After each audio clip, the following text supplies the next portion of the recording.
BFM Business et Tech & Co présente Tech & Co, la quotidienne. François Sorel. 19h30, bonsoir à toutes et à tous. Merci d'être là, bienvenue sur BFM Business. Peut-être êtes-vous avec nous à la radio ou bien à la télé. En tous les cas, ne touchez à rien. C'est parti pour Tech & Co, la quotidienne. On va passer comme chaque soir 90 minutes ensemble, 90 minutes 100% tech. Avec, en ce mercredi soir, au sommaire de ce Tech & Co, eh bien, on va parler des tensions géopolitiques qui sont en train de redistribuer les cartes dans le monde de la tech. On évoquera justement les menaces américaines concernant nos pépites européennes dans un instant. On parlera aussi de ce lancement à succès pour Ariane 6 qui a mis en orbite 2 satellites Galileo. On fera le point justement sur cette actu et puis tout à l'heure je recevrai le directeur général d'Alexa France.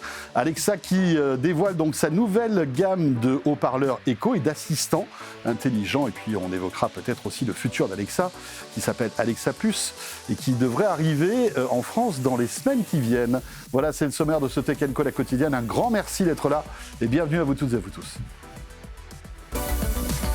Tech & Co, la quotidienne, le débrief de la tech.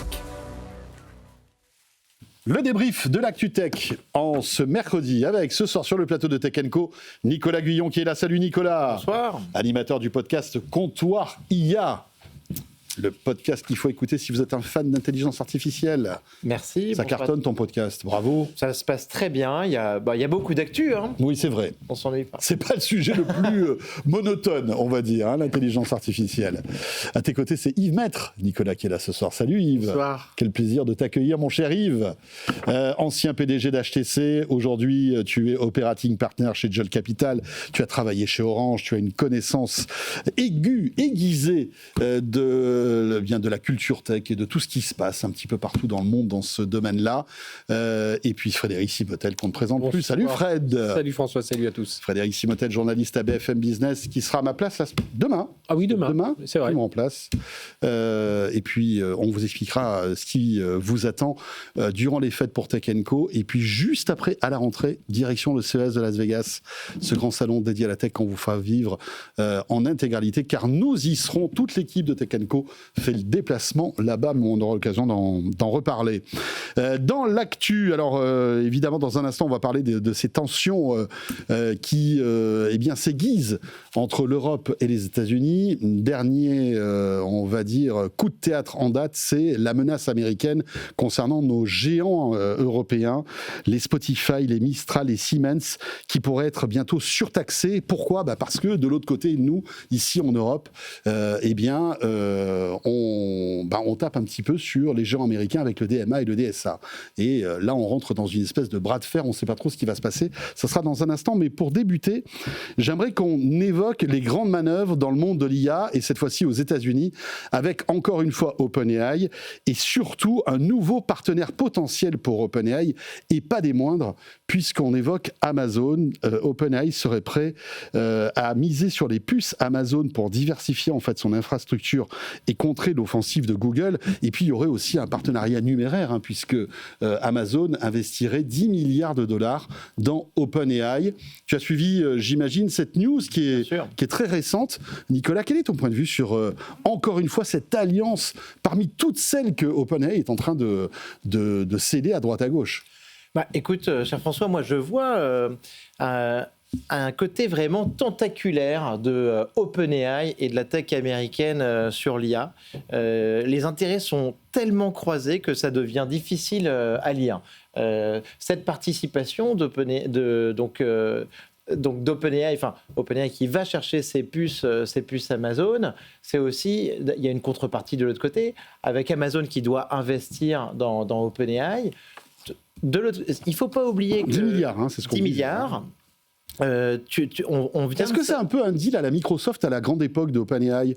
On sait que Microsoft a... Non, parce que là, il y a les composants. Voilà, c'est pas que du cloud, en fait, parce qu'on imagine que dans le deal, il y a du cloud aussi, et de la puissance processeur. Non, là, il y a un accès aux composants Trainium, notamment les composants d'Amazon. Okay. On sait qu'aujourd'hui, Nvidia est très fort dans les calculs, les GPU, mais on a vu avec Google Gemini qui a entraîné, notamment avec une partie de son modèle avec ses propres TPU, ses propres puces qui deviennent assez performantes, et Amazon développe aussi les siennes, il s'appelle Trainium, et donc c'est de dire à OpenAI, bah tiens, il n'y a pas que Nvidia dans la vie, il y a nous aussi, et regardez. Non mais tu vois, truc tentaculaire mais complètement croisé. Et on sait aussi que Microsoft a signé un partenariat avec Anthropic, avec l'éditeur de Claude. Donc d'une certaine manière, on peut s'imaginer que Amazon, en tant qu'investisseur, avec Google chez Anthropic, veut pas être complètement dépendant, tu vois, de Claude, de ce côté-là. Voilà. Donc c'est une manière de ne pas mettre ses œufs dans le même panier, on va dire. Donc ils font tous ça, et donc on est sûr des intérêts qui sont tous mixés. Par contre, tous ces intérêts, ils sont américains. On a l'impression qu'ils se portent tous un petit peu ensemble. Moi, j'y vois un côté protectionniste. J'y vois aussi un côté où je me dis, bon, si OpenAI peut participer un petit peu à la réduction de la dépendance à Nvidia, je pense que c'est une bonne nouvelle. Il ne faut pas oublier la part de marché d'Nvidia sur ces GPU qui est colossale. Alors oui, on a les TPU de Google qui sont là, mais si on peut accélérer ça un petit peu, c'est bien. Mais moi, je suis bluffé par à quel point tous ces intérêts sont croisés, c'est circulaire, on s'y perd complètement, le grand public s'y perd complètement. T'as raison, ça fait penser à des organigrammes qui vont dans tous les sens, qu'on n'arrive pas à dénouer. Et pour moi, c'est quelque chose qui me semble impossible à lire, vraiment très américain dans l'ensemble, parce qu'il n'y a pas d'acteurs européens, chinois dans tous ces deals. Et j'ai l'impression que c'est très important. Je pense que pour moi, il y a peut-être aussi une petite stratégie, tu vois, dans la course à l'intelligence artificielle, US, Chine, en faisant jouer un peu tous les acteurs ensemble. On en parlera bien évidemment de cette compétition américaine et chinoise. Alors tout ça évidemment est à prendre avec des pincettes parce que rien n'est officiel. Hein. C'est Bloomberg qui a balancé cette info, mais pour l'instant rien n'a été confirmé. Ça valoriserait OpenAI à 500 milliards de dollars. Hein, ce qui commence à être sympathique. Yves, ça te paraît la suite logique des choses? Finalement, moi, ça m'étonne pas trop, en fait, ce partenariat et cet investissement d'Amazon dans OpenAI. Qu'est-ce que tu en penses? Non, moi, je pense qu'il y a deux niveaux, comme il était dit. Il y a un niveau très pratico-pratique. Ils ont besoin de puissance de calcul. Et la puissance de calcul, il n'y en a pas assez. Donc, t'en as, je t'en achète, on fait un deal, et je t'en achète et je te rends ça en contrepartie. Donc, il y a vraiment déjà une problématique vraiment pratico-pratique. Ouais. J'ai besoin d'oxygène. Qui a de l'oxygène? Et alors après, tout est permis. Donc, Amazon a de l'oxygène, manifestement. Et il y en a qui ne veulent pas leur en donner parce que c'est des compétiteurs. Par exemple, Google, je ne suis pas persuadé qu'ils veuillent donner. Donc, ils cherchent de la puissance de calcul, qui est une rareté et qui va devenir de plus en plus une rareté avant qu'il y en ait beaucoup et que ce soit disponible. Donc, on a un creux de capacité de calcul par rapport à la demande et donc c'est cher, etc. C'est-à-dire qu'aujourd'hui, on est en sous-dimensionnement, donc tout ça est très, très, très, très coûteux et très demandé. Mais à ton avis, on va passer en surdimensionnement au bout d'un moment? Il y aura trop de GPU, trop de puissance de calcul par rapport aux besoins? C'est-à-dire que, typiquement, pour faire une centrale nucléaire, en Occident, États-Unis, Europe, il faut 3 ans. Donc à partir du moment où tu commences à faire des data centers qui font 1 gigawatt, 1,4, bientôt 2 gigawatts, c'est-à-dire à peu près 2 cœurs de centrales nucléaires, il faut faire les centrales nucléaires. Il faut faire les chipsets, il faut faire le béton, il faut acheter les terrains, il faut avoir les permis de construire, ça prend du temps. Tu as des villes aux États-Unis qui commencent à dire non. Arizona City, pas plus tard que cet après-midi, a dit non, chez nous, pas de data center. Voilà. Bon, c'est l'Arizona. Voilà. Non, mais alors, ils ont dit pourquoi ou pas? C'est l'eau, c'est surtout des parties environnement, quoi. Ok, d'accord, oui, c'est l'environnement. Je suis toujours content d'avoir une centrale nucléaire qui n'est pas juste à côté de chez toi aussi. Ouais, c'est sûr. Même si ça peut apporter de l'emploi. Après, il y a de telles étendues aux États-Unis que tu peux trouver des endroits où c'est moins craignos que d'autres, quoi. Non, mais ce qu'on veut dire, c'est que ça prend du temps. C'est un métier d'infrastructure. On en parle déjà depuis 2 ans ou 2 ans et demi ici. Il y a une partie software, mais il y a une grosse partie infrastructure. Et l'infrastructure, on ne fait pas des gares comme ça, on ne fait pas des centrales nucléaires comme ça, on ne fait pas des usines comme ça. Ça n'a pas la même vitesse de monter un mur que de faire des lignes de code. Voilà, ok. Bon, même si les sommes sont colossales des deux côtés. Cela étant, il y a un deuxième phénomène que tu viens très bien décrire, c'est le jeu de je te tiens, tu me tiens par la barbichette. Parce que quand tu as besoin d'argent, tu vas voir les riches. Et les riches, ils sont riches pour tout le monde. Donc, ils se tournent l'argent des uns vers les autres. Donc, il y a un jeu de je te passe l'argent, tu le repasses à l'un, tu le repasses à l'autre. Ce qui pose là une autre interrogation, et c'est celle que tu mentionnais, c'est que tu arrives à des solutions où si tout à fois il y en a un qui est malade, le virus il va vite se répartir. Et oui, bien sûr. Tout le monde en a un petit peu. Ouais. Donc ça Le ressemble maillon faible. Le maillon faible. Donc ça ressemble quelque part à une petite pyramide de Ponzi ou une grosse ou une énorme pyramide de Ponzi où tout le monde se tient, où tout le monde se finance à des valorisations sur lesquels on se met d'accord entre nous, puisque de toute façon, on se tourne l'argent entre nous. Donc je te vends mon appartement, tu dis qu'il vaut 1 million, puis tu le revends à un autre en disant « Ouais, mais je te revends la chambre qui est plus importante, donc elle vaut 500 000 sur le million. Toi, tu veux faire un bénéfice, donc tu la revends en disant elle vaut 700 000 sur un appartement qui vaut 2. » Ouais. Et puis au bout d'un moment, tu te rends compte que cet appart qui en vaut 10 sur le marché, il est surdimensionné, quoi. Voilà. Okay. Donc il y a ce risque-là. Yves Maître, le spécialiste de l'immobilier. J'aimerais bien, mais surtout à Paris d'ailleurs. Okay. Bon, dans la Drôme, pourquoi pas aussi. Oui, enfin c'est quand même pas du tout les mêmes échelles. C'est pas du tout les mêmes échelles. On est d'accord. Okay. Bon, et donc ce que je veux dire, c'est qu'il y a une raison pratico-pratique, et cette raison pratico-pratique génère quelque part des distorsions du système capitaliste qui font que on arrive à des systèmes qui, quelque part, sont très robustes par rapport aux sommes qui sont engagées, mais très faibles par rapport au fait que si quelqu'un va mal, le virus risque de se propager très vite et très fort. Fred, d'accord avec tout ça? Le côté, moi j'ai enfin les mêmes lectures que vous. J'en ai une très basique. Hein, ça réduit les coûts. On a un autre modèle de calcul. Ça donne une certaine pas autonomie technologique parce qu'évidemment on dépend des uns des autres. Mais enfin pour OpenAI, ça permet de en tout cas d'être moins dépendant de Nvidia. Voilà. Peut-être pas d'autonomie, mais moins dépendant. Même une croissance de préparer une croissance indépendante de Microsoft.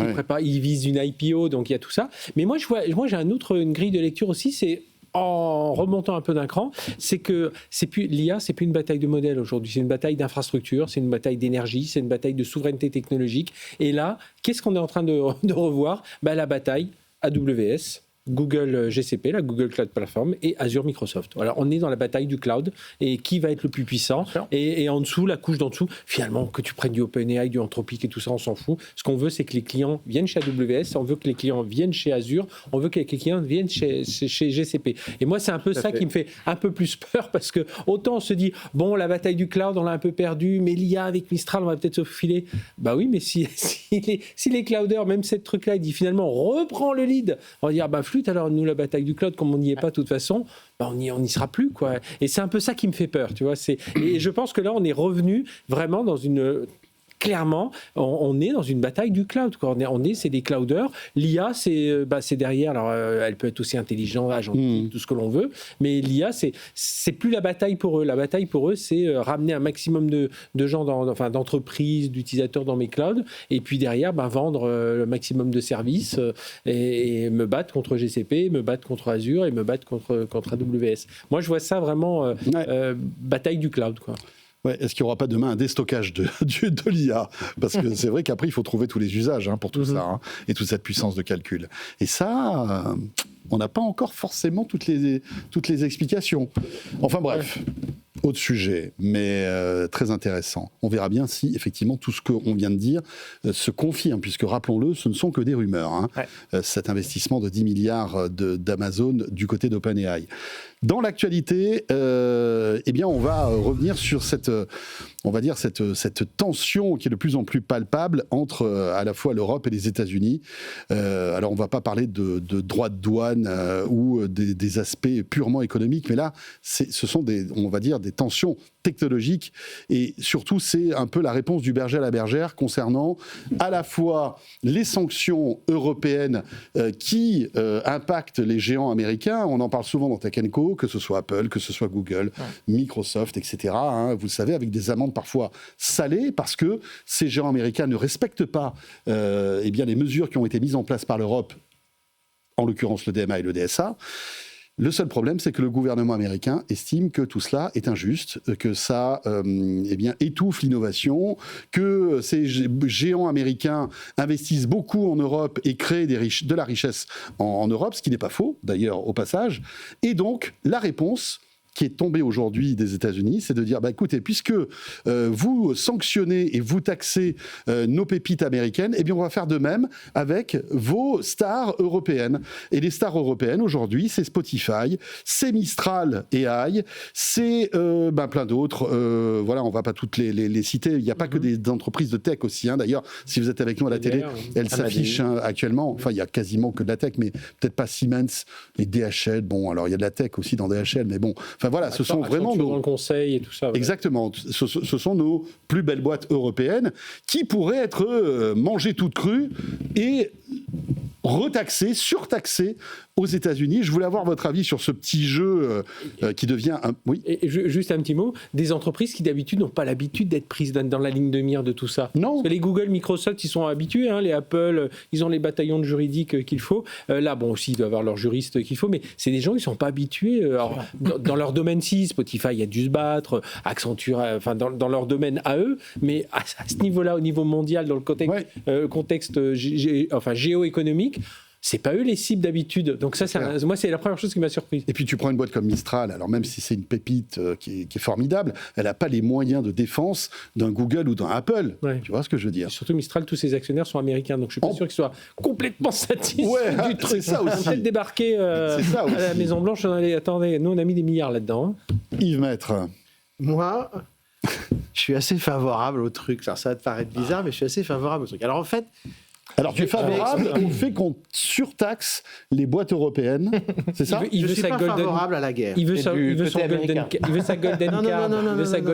Non. Si vous ne me laissez pas parler, ça va être compliqué d'expliquer pourquoi. Okay. D'abord, je suis défavorable à toute guerre. Parce qu'on sait comment on commence une guerre, on ne sait jamais comment on la termine. Et quand je dis ça, ça paraît évident, il y en a plein autour de nous. Donc, quand les États-Unis font une guerre à l'Europe, ils ont intérêt à être vraiment sûrs d'eux, parce que les dernières guerres qu'ils ont faites, ils les ont pas forcément gagnées. C'est pas les Chinois, c'est pas les Afghans, c'est pas les Vietnamiens qui vont me dire le contraire, par exemple. Okay ? Donc quand on s'attaque à l'Europe, vaut mieux faire attention. Pour le moment, Trump, J.D. Vance ont été assez violents, mais ils étaient dans leur zone de confort. Là, ils ne le feront pas pour une raison. Donc qu'ils y aillent, parce que s'ils y vont, on a perdu, mais ils ont perdu plus gros que nous. C'est-à-dire qu'il n'y aura pas de gagnant, mais ils vont perdre plus gros que nous. Pourquoi ? Parce que jusqu'à présent, dans les accords de l'OMC, il n'y a pas de droit de douane sur de l'intangible. C'est-à-dire que si vous passez un camion de voiture, un camion de blé qui passe une frontière, il y a des droits de douane, qui peuvent être à zéro, mais il y a des droits de douane. Si on parle par exemple de propriété intellectuelle, si on parle de software, il n'y a pas de droits de douane. Donc si maintenant M. Donald Trump veut mettre des droits de douane, go ! Allons-y, mettons des droits de douane sur l'intangible, inédit, en fait. Ce qui serait d'une part inédit, mais après tout, il fait des choses inédites sans arrêt. Donc l'inédit devient commun, ok ? Mais surtout, ça va lui être défavorable parce que nous importons beaucoup de software, nous importons de Google. Oui, tu veux dire par là qu'on pourrait répondre aussi. Mais c'est-à-dire que vu tout ce qu'ils exportent chez nous, si on met 20% de droits de douane, ils doivent exporter 100 fois plus que nous. Par rapport à ce que nous, on exporte chez eux. Donc, la balance commerciale est complètement déséquilibrée. Elle est complètement défavorable à Donald Trump. Donc, s'il rentre dans ce jeu-là, met 20% de droits de douane, si nous, on réagit en disant on n'en met que 10, nous, on est complètement gagnants. Donc, je pense que Donald Trump, ça, c'est vraiment une menace en l'air. Et si vraiment il la met en application, c'est ses propres armées, ses propres équipes, les Google, les Amazon, les Microsoft, qui vont dire stop, arrête. Parce que si jamais ils se mettent à nous faire la même chose que nous, on est grandement perdant. Donc, il faut faire attention parce que je pense que c'est une bêtise. Après, est-ce que ça va peut-être pas être des droits de douane ? Ça va être peut-être des taxes inventées d'on ne sait où. Tu vois ce que je veux dire ? Mais qu'importe, à partir du moment où tu commences à fiscaliser d'une manière ou d'une autre tu peux avoir des choses qui ne l'étaient pas. Bien sûr. C'est la réponse du berger à la bergère. Sauf que, en l'occurrence, la bergère est beaucoup plus imposante et beaucoup plus forte que le berger. Et celui qui va prendre la plus grande claque, à mon avis, ça ne va pas être celui qu'on croit. Alors rappelons les boîtes qui sont visées aujourd'hui. Il y en a 9. C'est Accenture, Amadeus. Amadeus qui est le géant du voyage, de la réservation de voyage. Oui, mais une boîte tech par excellence. Bien sûr. Capgemini. Boîte de tech aussi. DHL, alors bon, DHL, c'est les transports. On mettra des taxes sur UPS, on mettra des taxes sur McKinsey, on mettra des taxes sur Deloitte, on mettra des taxes sur Microsoft. Et voilà, allons-y. Alors je continue juste les boîtes. Mistral AI, Bon, voilà, du soft. Publicis Group, ça c'est étonnant, parce que c'est vraiment la publicité, donc... Très bien, le leader mondial, la publicité, c'est Google. Voilà. Oui, mais c'est de la data. Pour les Américains, c'est de la data, c'est du numérique et tout ça, donc ils visent ça. Bien sûr. SAP, Siemens, là, on n'est pas que sur de la data, on doit être sur du hardware aussi, j'imagine. Oui. Il y a beaucoup de choses. Hein. Et puis Spotify, qui est sans doute le plus gros de tous, qui aujourd'hui représente des centaines de millions d'abonnés. 700 millions d'abonnés. C'est chaud. C'est bizarre qu'ils aient pas mis SAP, tiens. Si, il y a SAP. Oui, il y a SAP. Il y a SAP. Non, mais si tu veux, si on commence par là, on va pouvoir commencer. Parce que comme on a plein d'entreprises qui travaillent beaucoup sur le numérique, on parlait de Publicis. Il y a 5 ans, on n'aurait pas mis Publicis. Là, on va mettre Publicis. Là, il va peut-être arriver un moment, tiens, on va mettre Sanofi aussi. Parce que Sanofi, 70% de leurs revenus, c'est du numérique, parce que c'est du brevet.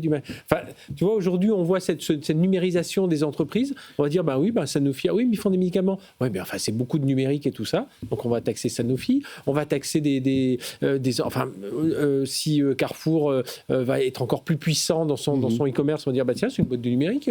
Quand on voit Walmart qui s'est mis au Nasdaq, on va dire, peut-être que Carrefour, un jour, va dire, nous, aujourd'hui, on est une boîte de tech, plus que de... Enfin, tu vois, c'est ça qui est dangereux aussi, c'est que s'ils veulent cibler tout le secteur du numérique, ils vont pouvoir en cibler des entreprises d'Assaut Systèmes, d'Assaut... Moi, je trouve le point de vue d'Yves super intéressant, mais je pense que quand même, c'est quelque chose qui... avant que l'Europe soit capable de réagir, qui peut être très impactant, très douloureux pour nos champions européens, parce que ces boîtes-là sont quand même des boîtes championnes dans leur catégorie au niveau européen. Elles vont être pénalisées énormément, se retrouver en difficulté. Et pour moi, c'est une stratégie de la part des États-Unis de protectionnisme et pour enterrer plein d'acteurs technologiques européens. Appuyer dessus là où ça fait mal, et ça va être des vraies difficultés pour tous ces acteurs. Et je pense que c'est vraiment quelque chose d'hyper dangereux, parce que si ces acteurs-là ils se prennent une taxe en plus, sincèrement ça va être super difficile. Alors après Mistral par exemple, je n'y crois pas trop, parce que pour moi Mistral, même si les actionnaires sont américains en bonne partie, comme le disait Fred, je ne les vois pas trop faire beaucoup de business aux États-Unis en ce moment, surtout depuis ce qui s'est passé, depuis l'investissement d'ASML.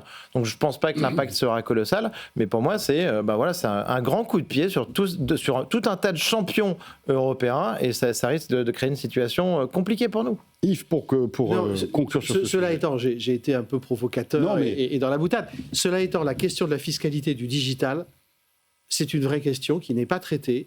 Et à un moment donné, il va quand même falloir la traiter. Il y a quelqu'un qui va ouvrir la boîte de Pandore. Ça devient l'économie. C'est l'économie en tant que telle. Il faudra quand même la traiter un jour. C'est sûr. Et puis tout ça doit se gérer au niveau de l'OMC. Tu vois, là, on dit, oui, c'est la Commission européenne. C'est pas une initiative d'un pays. Il y a quand même une organisation mondiale du commerce qui doit gérer ça. Et là, c'est un peu la Maison Blanche contre Bruxelles, quoi. Allez, on change de sujet, on verra bien comment tout ça évolue. On aura l'occasion d'en reparler, bien sûr.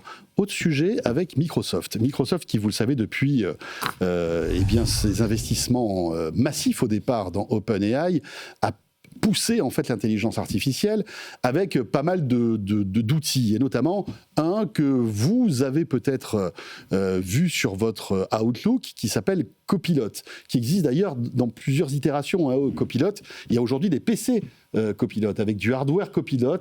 On ne sait pas trop à quoi ça sert, mais bon, enfin voilà, il y a du Copilot un peu partout. Évidemment, c'est une option payante chez Microsoft. C'est-à-dire qu'aujourd'hui, vous êtes une entreprise, vous vous abonnez à Office. On n'arrive pas à savoir exactement quel prix, c'est un peu compliqué. Non, mais c'est une option qu'on propose. Mais c'est une option payante. Voilà. Au départ, ils disaient c'est 30 € par utilisateur. Non, mais voilà pour allez, je vous rajoute un peu de Copilot dedans, monsieur. Allez, c'est parti. Et puis après. Copilot, avec toutes les promesses qui étaient tenues au départ, devait révolutionner un petit peu les usages de bureautique auprès des collaborateurs. Sauf que Nicolas, on se rend compte que Microsoft est en train de réduire la voilure sur Copilot, visiblement parce que ça ne marche pas aussi bien que ça. déjà, ChatGPT écrase tout sur son passage. Hein, en fait, il y a plein de gens, plein d'entreprises qui se demandent si effectivement il y a des gains de productivité avec Copilot. Bien sûr. Je pense qu'ils sont assez faibles. Et tu vois, tu nous parles de ChatGPT, mais déjà aujourd'hui, les entreprises commencent à parler aussi de Gemini, depuis Gemini 3, beaucoup. Elles parlent aussi de Claude, beaucoup dans les entreprises, avec Opus 4.5. Microsoft doit bientôt utiliser même Claude à l'intérieur de Copilot, parce que tout simplement, Copilot, pour moi, ne fonctionne pas aujourd'hui. Je pense que le Copilot, c'était un petit peu un rêve ou une sécurité pour les DSI au début de la révolution de l'IA générative. Parce que ils étaient complètement sécurisés par rapport à leur environnement. L'IA, maintenant, c'est fini. Il y a un constat d'échec. L'IA générative devient un sujet de DRH, de transformation complètement des organisations, et Copilot est complètement KO. Et en fait, on se rend compte qu'il y a un énorme constat d'échec. On comprend les difficultés. Ça veut dire que essayer de faire coller un modèle d'IA générative à une suite logicielle existante comme celle de Microsoft, c'est pas quelque chose d'évident. On en a encore vu la preuve la semaine dernière avec NotebookLM. NotebookLM de Google, juste avec un générateur d'images, devient un des meilleurs outils de présentation de slide deck du marché. Qui s'y attendait ? On pensait que ce serait Microsoft avec PowerPoint et Copilot qui arriverait à nous faire des super présentations générées avec l'IA. Incroyable surprise, c'est NotebookLM qui nous fait ça en générant des images. Donc on est complètement étonné. Mais après, en vrai, la performance, tout simplement, Microsoft, le Copilot ne fonctionne pas. Moi, je suis formateur IA, c'est mon activité principale à côté du podcast. Voilà. J'ai fait 3 formations sur Copilot cette semaine et la semaine dernière. C'est un énorme handicap. Les équipes ne veulent pas l'utiliser. Elles ne veulent pas l'utiliser. C'est complètement buggé. Tu as des comportements qui sont erratiques. Les équipes, de temps en temps, elles n'ont pas les agents, elles n'ont pas non plus la possibilité de faire des recherches avancées comme sur ChatGPT, juste avec une version gratuite. Et personne n'a la même fenêtre de token. On ne sait pas si c'est 2000, 3000 ou 8000 tokens, là où sur ChatGPT, sur une version gratuite, tu as 100 000 tokens. Donc c'est un outil qui est complètement à la ramasse et qui me semble très difficile à utiliser aujourd'hui quand on a 10 fois meilleur gratuitement dans sa poche. Et bim ! Alors là, je vous dis pas, Nicolas Guyon, il est remonté comme une pendule, dites donc. Ah ben, je suis pas du tout d'accord. Vas-y, je pense que là, ça y est, on est entre on est dans la perception et l'utilisation. Moi, je te jure, je rencontre des DSI, ils l'utilisent à fond. Ils utilisent quoi ? Ils utilisent Analyst, ils utilisent Researcher pour les marketeurs. Ils utilisent toute la liste d'outils de Copilot. Ils utilisent tous les outils je parle même pas du tri des emails, du compte rendu de réunion. En vrai, je crois qu'il y a que Satya Nadella qui les utilise en démo sur X. Je connais personne d'autre. Je t'assure que non. Toi, tu les utilises, Fred ? Non, nous on n'a pas Copilot chez nous. Mais je t'assure que moi ça fait, je navigue beaucoup dans les communautés de DSI et là encore, parce que moi j'avais cette sensation-là il y a encore quelques semaines. Je disais à François et depuis quelques semaines je dis à François, les gars ils me disent Copilot, ils sont à fond. Et je t'assure. C'est les DSI, mais on leur a retiré les clés. Pour moi. Non.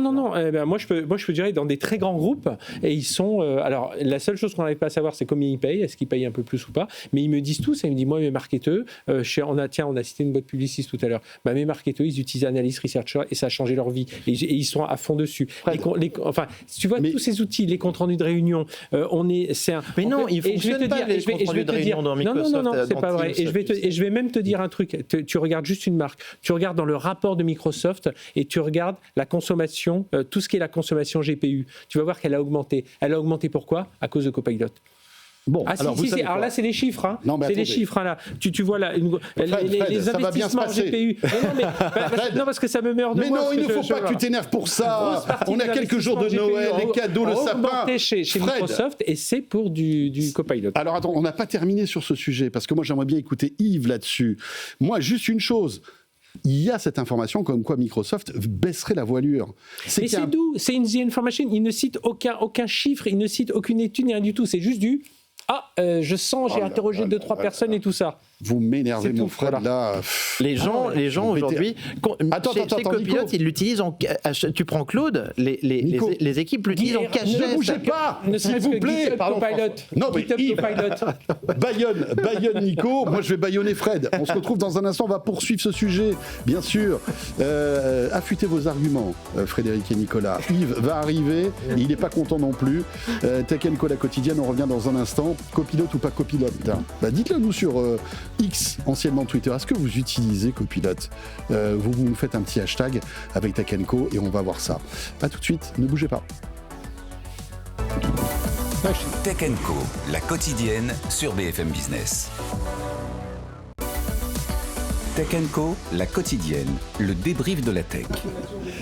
Voilà, 20h02, c'est Tech & Co, la quotidienne. Merci d'être avec nous. Bienvenue dans l'arène de Tech & Co. Parce que là, je peux vous dire que ce soir, ça fight, ça charcle, comme on dit, avec Nicolas Guyon, qui est animateur du podcast Comptoir IA. Rebonsoir, Nicolas. Bonsoir. Et là, Fred me parle de l'indéfendable, donc... Alors, attendez, bougez pas, que je vous présente, et puis après, on vous lâchera dans la nature. Yves Maître, operating partner chez John Capital, qui pour l'instant est très calme concernant ce sujet copilote, et puis Frédéric Simotel, qu'on ne présente plus, journaliste à BFM Business. Si vous avez raté le début de ce fight, car on peut l'appeler comme ça, rappelons-le, tout est parti d'une information, en tout cas d'une rumeur, encore une fois, concernant Microsoft qui reverrait à la baisse ses ambitions commerciales autour de ses logiciels d'intelligence artificielle dits agentiques, et notamment Copilote, avec une réduction de 50% des objectifs, ce qui est rare chez Microsoft, parce que voilà, baisser ses objectifs de vente de 50%. C'est pas une annonce Microsoft, encore une fois. Non, ce sont des rumeurs, bien évidemment.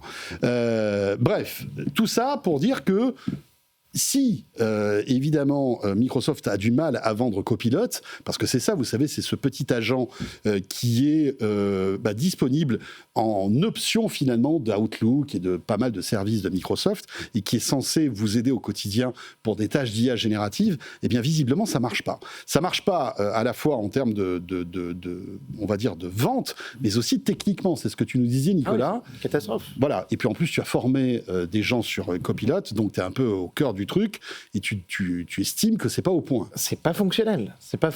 Fred Simotel, ici présent, est en train de dire l'inverse, parce que toi, tu as des points des communautés de vue, DSI. Moi, j'ai des communautés d'entreprises DSI qui utilisent de plus en plus Copilote. Et qui utilisent de plus en plus Copilote et qui en sont, et sur tout un tas d'outils, pas seulement la partie développeur GitHub Copilot, mais toute la partie, je ne vais pas les redire, mais analyse, researcher, et pas juste le tri de mail. Et tout donc, le tri de mail. Tes DSI ne doivent pas connaître Gemini 3 mais et Claude Opus 4.5. Mais là, ils ont ça dans leur Office 365. Ils l'utilisent et ils en sont satisfaits pour l'usage qu'ils en ont. Alors attendez, Nicolas, Frédéric, on va vous mettre d'accord. Yves Maître, pour l'instant, a été silencieux. Oui, parce que moi, j'utilise pas Copilote, donc je peux pas dire grand-chose. Mais ce que je remarque, c'est que... Moi, j'aurais bien voulu que tu jettes un petit peu d'huile sur le feu, tu vois, comme ça. Tu peux Ils sont vraiment cons, ces deux-là. Non, on va pas faire ça, parce qu'en plus, je ne le pense absolument pas, donc ce serait faux de dire ça. Non, je pense que ce qui est assez flagrant dans cette discussion, c'est de voir le niveau émotionnel de la discussion sur un outil. Okay Ça veut dire quoi? Ça veut dire qu'il y a quand même quelque chose de sentimental, d'émotionnel. Et ça veut quand même dire qu'il y a une attache à l'intelligence artificielle d'une manière ou d'une autre. Alors, l'un préfère le chat blanc, l'autre préfère le chat noir. Chacun a ses expériences. Évidemment, quand on aime le chat blanc, on est dans un groupe de gens qui ont des chats blancs, donc on préfère les chats blancs, et puis etc. etc. Donc on connaît bien tout ça. Moi, ce qui m'interpelle par-delà cette discussion où chacun se retrouvera dans un camp ou dans l'autre, et j'ai pas de... Oui, parce que tu n'utilises pas Parce que je n'utilise pas, donc moi je suis un chat gris, on va dire ça comme ça. Bon, essayons quand même que ce soit un chat heureux. Mais ce qui m'interpelle, c'est que, en effet, cela étant, l'utilisation de l'intelligence artificielle dans l'entreprise, dans ce qu'on appelle le B2B, ça reste quelque chose qui n'a pas encore trouvé sa place réellement, qui est en advenir. Et quand on voit les coûts, les dépenses et les espoirs qu'il y a derrière ça, on se dit quand est-ce que ça va vraiment décoller? Pourquoi? Parce que si ça ne décolle pas, comme la partie des gens qui l'utilisent, la majorité des gens qui utilisent l'intelligence artificielle dans la vie non professionnels l'utilisent gratuitement. Si ça ne démarre pas dans la vie professionnelle, qu'est-ce qui va se passer d'un point de vue économique ? Et donc, on sent bien qu'il y a un attachement émotionnel pour ceux qui utilisent ces outils, mais on a quand même l'impression, de par vos discussions, que c'est quand même pas d'une évidence totale l'adoption de ces outils dans le B2B. Et c'est quelque part un peu ça que cette rumeur, parce que s'il n'y avait pas une certaine réalité, la rumeur n'accrocherait pas. Si la rumeur accroche et qu'on en parle aujourd'hui, c'est quand même qu'il y a quelque part une réalité. Donc moi, c'est un peu ça qui m'intéresse. C'est par-delà copilote, est-ce que l'intelligence artificielle est en train de se développer ou pas dans les entreprises? Ce qui serait intéressant, finalement, c'est de voir un peu en interne chez Microsoft. Est-ce que les salariés de Microsoft utilisent Copilot ? Attends, laisse-moi terminer. Ça me fait penser un peu à l'histoire de Meta. Je ne sais pas si vous vous souvenez, lorsque Mark Zuckerberg avait cette lubie du métavers, il exigeait que les gens fassent... Je ne sais pas si vous vous souvenez de ce truc-là. Il exigeait que les gens fassent des réunions avec leur masque dans le métavers. Et les pauvres gens, c'était des employés de Mark Zuckerberg et ils essayaient tous de bien se faire voir. Ils mettaient leur casque et tout. Ça marchait une fois sur deux, ça posait des problèmes. La plupart laissaient tomber après leur masque dans les tiroirs, etc. Ça serait intéressant d'avoir vraiment le point de vue des salariés Microsoft. Ils ne vont pas nous le raconter, parce qu'ils ne vont pas cracher sur la société qui leur donne à manger. Mais juste un truc, c'est Satya Nadella qui a récemment déclaré qu'il avait quand même du mal à orienter Microsoft vers un futur dicté à l'IA. Il est même allé dire qu'aujourd'hui, Microsoft était beaucoup trop gros pour transformer cette boîte avec de l'IA. C'est intéressant quand même comme point de vue. Et c'est Satya Nadella qui le dit. C'est le patron de Microsoft. Si je puis me permettre, pour relancer le débat là-dessus, parce que je discutais, je ne peux pas citer de nom, parce que c'est des grosses entreprises et qu'on n'est pas là ni pour dire du bien, ni pour dire du mal de quiconque. On dit la vérité. C'est ça. On dit ce qu'on pense être sa vérité. C'est la vérité avec un V majuscule. Oui, bien sûr. Là, c'est la philosophie.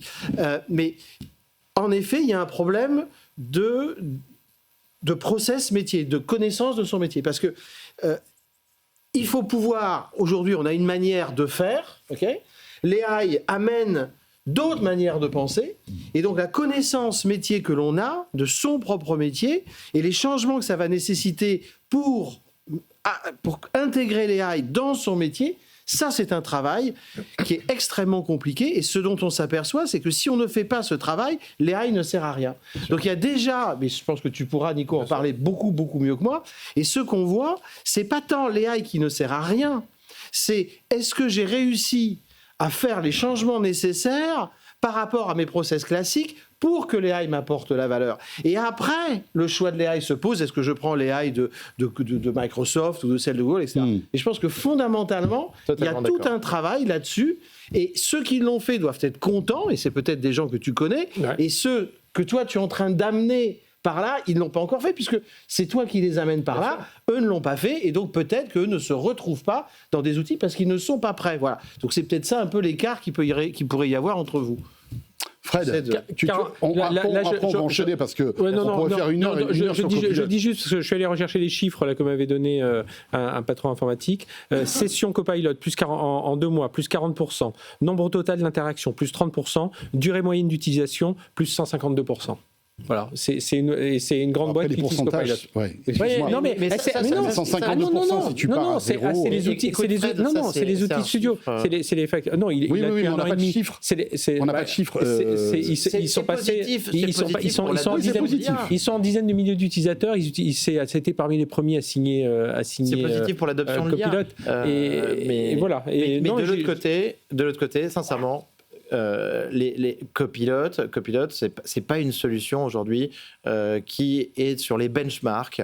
Mais parce que c'est pas, elle se compare pas à cela. Elle est dans l'entreprise. Encore une fois, on n'est pas du tout, on compare pas la même chose. Mais puis je pense que j'arriverai pas à vous mettre d'accord. Et testez Copilot et dites-nous ce que vous en pensez. Voilà, ça sera le plus simple. Il faut que tu t'y mettes, Yves. Je vais tester Copilot pendant les vacances. Et ben voilà. Et tu choisiras ton camp surtout. Mais non, mais il faut son abonnement Microsoft. Parce que ton chat gris là, ça suffit. C'est pas bon. Il est possible que dans quelques mois, pour moi, on parle plus de Copilot parce que ça sera complètement dépassé par rapport aux nouvelles générations. C'est intégré à Office 365, donc je vois pas comment. Si on parle pas de copilote, on parlera de compilote. Alors. Oh. En 2 mots. Oh, pétard. Attention les débordements. On enchaîne avec un autre sujet positif, celui-ci, et spatial.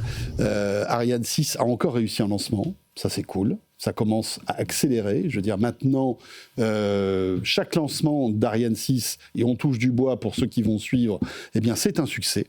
La bonne nouvelle, c'est que 2 nouveaux satellites Galileo ont été lancés.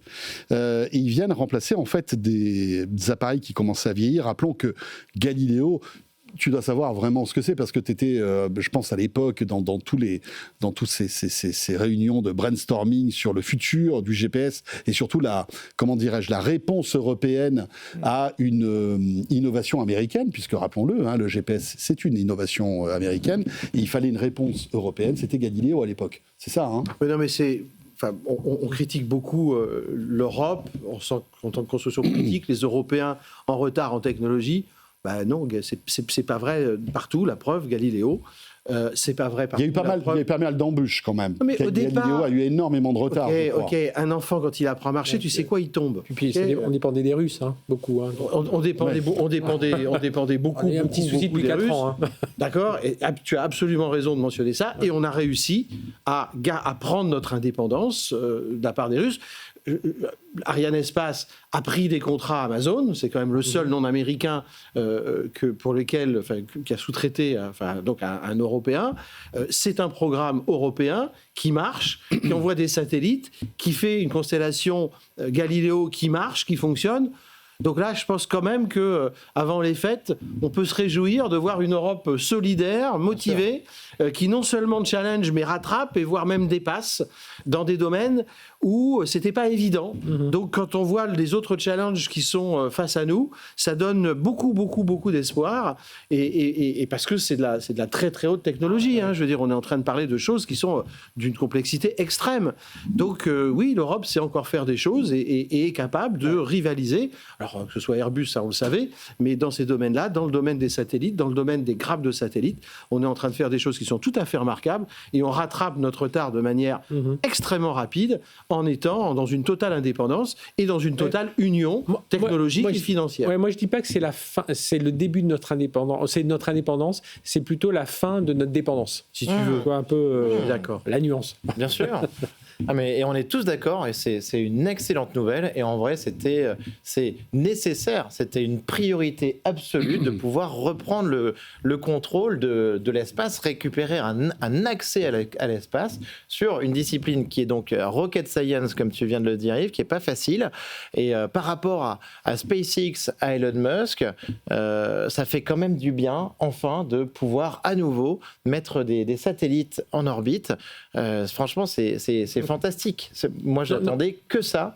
Et il faut continuer à fond dans ce sens-là. Non, puis augmenter le nombre de lancements sans arrêt. Non, puis c'est important parce qu'on voit quand même que l'espace devient un point même militaire important. Et là, il y a une cession. Les Américains continuent à être nos alliés, mais bon, on sent bien que si un jour ils ont envie de couper quelques cordes, on sera plus forcément rattaché avec. On a une double dépendance vis-à-vis des Américains et même vis-à-vis d'une personne, d'Elon Musk aujourd'hui. Et ça, c'est complètement insupportable. Et là, je pense qu'avec la militarisation des blocs et tout ça, c'est important qu'on ait ce. Je pense qu'on peut aussi mentionner qu'il y a eu des manœuvres européano-militaires, américaines, pardon. C'est pas, je sais pas, la nuit dernière ou la nuit d'avant. Très très récemment sur des collaborations pour manœuvrer de manière conjointe des satellites dans l'espace. Et ça veut quand même dire que sur le champ de bataille, alors c'est vrai qu'on se dispute parfois avec les Américains et il y a des raisons de manière évidente, mais il y a quand même des collaborations et on voit bien que là, dans ce cadre-là, je crois que c'est... Moi, je n'avais jamais entendu parler de ces manœuvres spatiales conjointes entre les Européens et les Américains. Donc il y en a eu, là encore, ça démontre que quand même, dans la technologie, les Américains nous considèrent, puisque sinon ils ne feraient pas des manœuvres avec nous. Et puis je trouve que ce qui est bien, c'est qu'on est en train de comprendre que c'est une économie, ça reste une une économie, mais pendant longtemps, on voyait ça comme une économie. Donc on se dit, bon voilà, les compétitions, tout ça. Là, on voit qu'il y a quand même un gros enjeu de souveraineté. On est en train de basculer. C'est plus seulement une question d'économie, de dire on va gagner de l'argent, on va en perdre moins, etc. Bon, si on peut gagner de l'argent, tant mieux. Mais il y a une vraie question de souveraineté, il y a une vraie question de défense de notre continent et tout ça. Et je trouve que là, il y a quand même quelque chose qui a changé au niveau. On nous parlait de la guerre des étoiles à l'époque, Ronald Reagan et tout ça. On dit bon, on les protégeait avec les Américains. Là, on sent bien quand même que économiquement, si ça marche bien, tant mieux. Mais si ça peut en plus bien marcher militairement. Alors, si on arrive à le faire avec des fusées, on devrait quand même bien y arriver avec des voitures, non? Nous, Européens. Ne lance pas là-dessus. Malheureux. Voilà, Galileo qui a été lancé en 2016. En fait, la constellation fonctionne depuis 2016, que ça commence à dater. Plus précis que le GPS. Voilà, et c'est 3 fois plus précis que le GPS, en effet. Et puis, ça aide pour la météo, etc., etc. Il faut savoir que votre téléphone capte de Galileo. En fait, quand vous êtes à l'extérieur et que vous lancez un système de navigation, il capte le GPS, mais il va aussi capter, il va faire une triangulation avec plusieurs technologies. Je pense qu'il y a même des GPS chinois aussi. En fait, chaque continent a sa technologie finalement, et c'est pas plus mal, finalement. On va parler de défense maintenant, car, vous le savez, on est très dépendant des États-Unis, nous, Européens, et on cherche à gagner notre autonomie dans la défense. Et pour y parvenir, il faut qu'on s'appuie sur des industriels, mais encore faut-il nous en donner les moyens. Et c'est dans cette optique que le missilier MBDA et BPI France viennent d'investir 20 millions d'euros dans NanoXplore. C'est une entreprise française qui a pour ambition, en fait, de remplacer les puces américaines dans les équipements militaires. Erwan Maurice nous explique tout ça et on revient évidemment sur le plateau juste après. Jusqu'ici, NanoXplore est surtout connu pour opérer dans les satellites. C'est lui qui équipe Thales et Airbus de puces adaptées aux conditions extrêmes.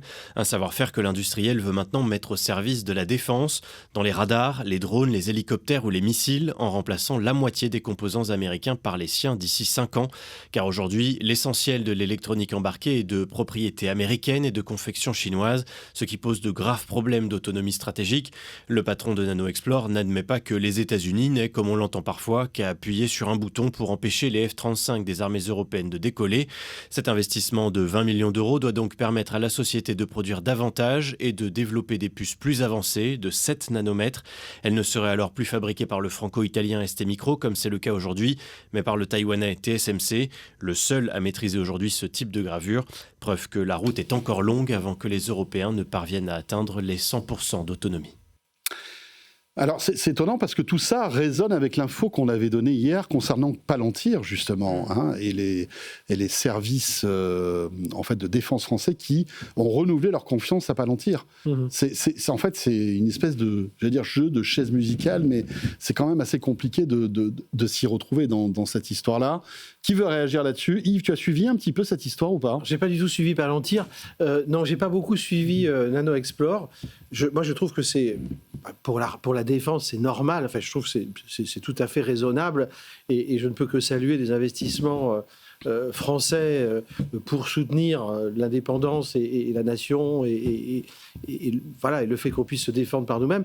Comme il a été mentionné, cela étant dans le reportage, c'est vrai que le fait de passer sur une technologie 7 nano fait que on ne peut plus le faire par STMicro, et donc on va le faire par des Taïwanais. Bon, donc il va falloir quand même maintenant qu'on se pose la question de comment l'Europe peut passer à cette nano on a la possibilité à un moment donné.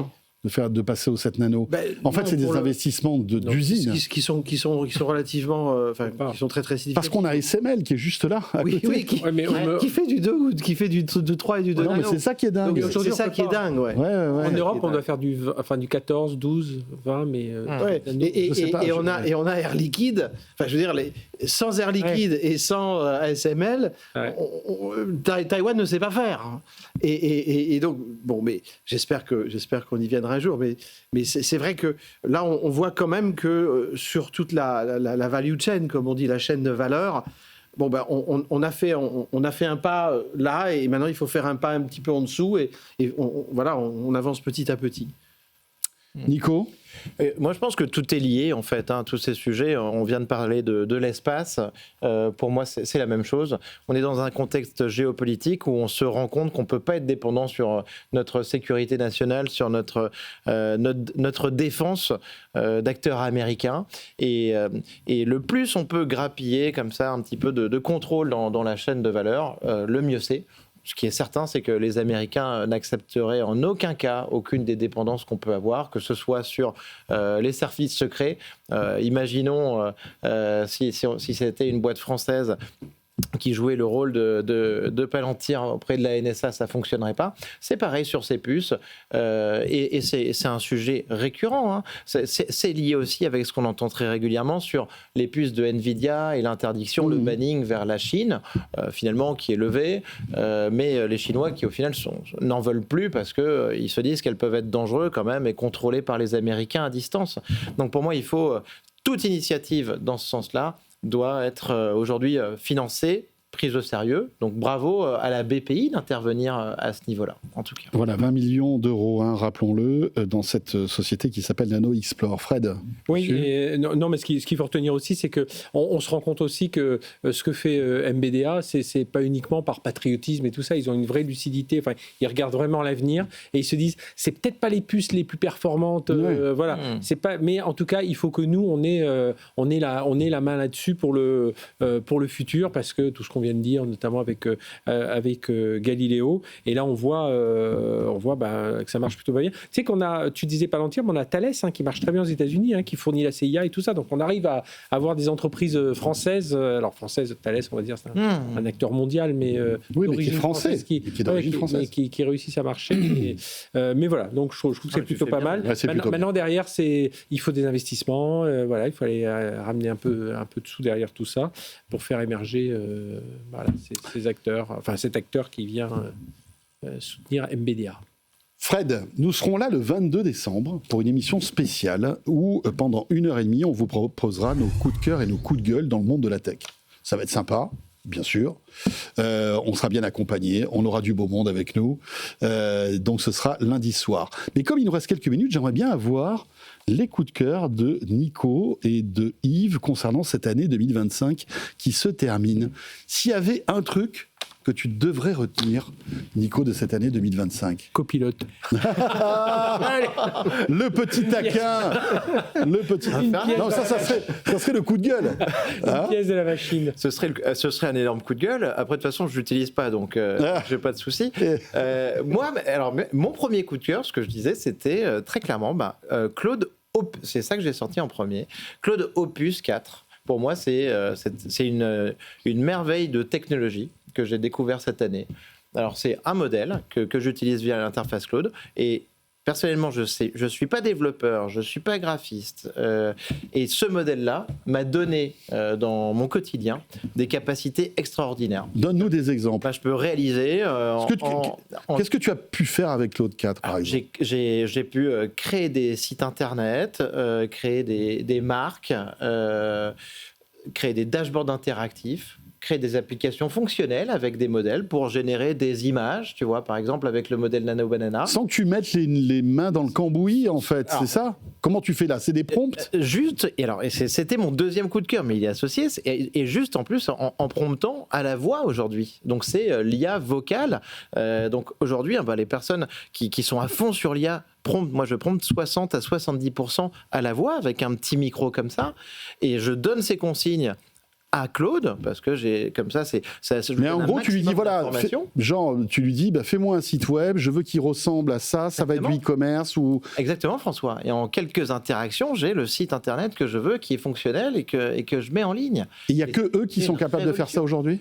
Eh bien, depuis 2 semaines, Gemini 3 de Google devient capable de faire ça aussi. Mais Claude Code qui est arrivé Claude 4 qui est arrivé en mai 2025, pour moi, ça a été la méga surprise. Et sincèrement, ça a changé ma vie d'entrepreneur, de geek. Et j'ai l'impression que ça m'a rendu un petit peu Bruce tout-puissant, tu vois, Après, juste en langage naturel. Et c'est phénoménal. Il est plus tech que Gemini quand même sur On te dit que c'est le meilleur modèle de code, là où Gemini va être peut-être un petit peu meilleur sur la vision, la multimodalité notamment. Ok. Yves, ton coup de cœur, toi? Moi, mon coup de cœur, c'est les véhicules autonomes. Parce que je trouve que on en parlait depuis longtemps. Il y avait des gens qui pensaient que ça n'arriverait jamais, d'autres qui pensaient que ça arriverait plus tard, d'autres plus tôt. En attendant, maintenant, je pense qu'on peut dire qu'on est sorti dans un certain nombre de géographies, les États-Unis et la Chine principalement, mais l'Arabie Saoudite ou les Émirats sont en train d'y aller maintenant, puisque les premiers tests... voilà. Donc on est sorti de cette phase de test pour rentrer dans une phase commerciale. Aujourd'hui, il y a des milliers de voitures qui circulent dans les grandes villes aux États-Unis. En 2026 et 2027, ça va complètement généraliser dans ces pays-là. Ceux qui ont eu la chance de voyager dedans se rendent compte que c'est quand même assez agréable parce qu'on se sent de manière assez étonnante extrêmement en sécurité. Je suis tout à fait d'accord avec toi. Et voilà, donc la voiture autonome est quelque part son pendant, qui est pour les voitures des particuliers des logiciels aujourd'hui de conduite assistée, j'allais dire, donc niveau 3, qui sont tout à fait intéressantes, où on peut, dans certaines villes, encore une fois, sur sa voiture, lâcher le volant et vraiment prendre son téléphone et faire autre chose pendant un temps plus que raisonnable. Donc je pense qu'on a franchi un cap, ça va avoir des répercussions sociétales extrêmement importantes, en particulier dans la ruralité, pour des personnes âgées, pour qui continuent à avoir leur dépendance, ou leur indépendance, excusez-moi, et qui ne tombent pas dans des cercles de dépendance, ce qui est un vrai problème pour les sociétés occidentales. Mais tu sais, même pour des budgets, quand tu as des petites communes qui sont obligées d'acheter un car de 60 places où ils transportent 10 personnes, mais il n'y a que ça dans l'offre, tu vas pouvoir avoir des petites navettes. Voilà, ça, là aussi. En revanche, ça va avoir un impact social, et c'est ce que je dis à chaque fois, c'est que c'est merveilleux, mais ça va avoir un impact social énorme. Ah oui, ça va avoir un impact social énorme avec des aspects positifs, des aspects négatifs, je crois qu'il faut le dire. Je pense qu'encore une fois, le chauffeur de taxi n'est pas uniquement un robot à conduire, c'est quelqu'un qui rend des services. Quand vous êtes en taxi, vous dites, tiens, vous connaissez pas une boulangerie ou je sais pas quoi. Ah bah si, sur la route, j'en connais une, il fait vraiment du bon pain. Ça, le taxi, le robot autonome... Avec ton smartphone aujourd'hui, tu vois... Oui, enfin, et puis pour le moment, la voiture, elle ne charge pas tes bagages dans le coffre. C'est difficile. Ce que je veux dire par là, c'est difficile à défendre. Tu auras un petit robot qui se déploiera du coffre et qui t'embarque les bagages. Non, mais c'est vrai, j'en suis sûr. On va y arriver, mais je pense qu'il y a encore du temps. Oui, il y a des changements à prévoir, mais on parlait de choses qui, à mon avis, vont vraiment changer la vie physique des gens. Je pense que c'est ça, et on n'aura plus besoin de permis de conduire, etc., etc. Et moi, je ne vois pas que du négatif, surtout quand on compte le nombre de morts qu'on va pouvoir épargner et de blessés, parce que les morts, pour un mort, il y a je ne sais pas combien de blessés, mais au moins 3 fois plus. C'est des gens qui sont handicapés à vie, pour une partie d'entre eux. Et si ces gens-là pouvaient éviter d'arriver là, et on le souhaite tous, ce serait quand même une grande victoire pour tout le monde. Merci beaucoup à tous les trois. Merci à Frédéric Simotel. Alors Fred, on se retrouve, tu seras là, donc dans Tech & Co demain, c'est toi qui présente l'émission. On se retrouve pendant toutes les vacances. Voilà. Le 22, émission spéciale inédite avec les coups de cœur, coups de gueule. Il y aura Thomas Serval et Jérôme Marin qui nous accompagneront. Les best-of de Tech & Co pendant les fêtes. Et on reviendra pour la première semaine de janvier. 5 janvier. Depuis le CES de Las Vegas, les amis. Et oui, ce grand salon qu'on vous fera vivre en direct, en intégralité. Merci à Nicolas Guyon, merci à Yves Maître. Ton podcast, bien évidemment, Comptoiria, qu'on va écouter avec attention tout au long de ces vacances. Vous restez avec nous, on revient dans quelques instants avec au sommaire de cette dernière partie, Alexa qui dévoile donc sa nouvelle gamme Echo. Quoi de neuf, tiens, dans ces nouveaux produits? Et quoi de neuf aussi du côté de chez Alexa? C'est la question qu'on posera à mon invité. Et puis vous verrez, il y a l'intelligence artificielle qui arrive dans un domaine qui est en train d'exploser. De plus en plus de gens jouent à des jeux de société, et quand on rajoute une couche de tech, on arrive à des trucs hyper sympas. On en parlera tout à l'heure avec mon invité qui est spécialisé là-dedans et qui mixe jeux de société et intelligence artificielle. Vous restez avec nous, on revient dans une minute avec entre autres Léa Benaïm pour le Tech Flash. À tout de suite. Tech & Co, la quotidienne sur BFM Business. Tech & Co, la quotidienne, Tech Flash. excellente soirée. Merci d'être là, fidèle à Tech & Co, à BFM Business. Et vous le savez, chaque soir, on est là, 19h30, 21h, pour vous faire vivre la tech au quotidien.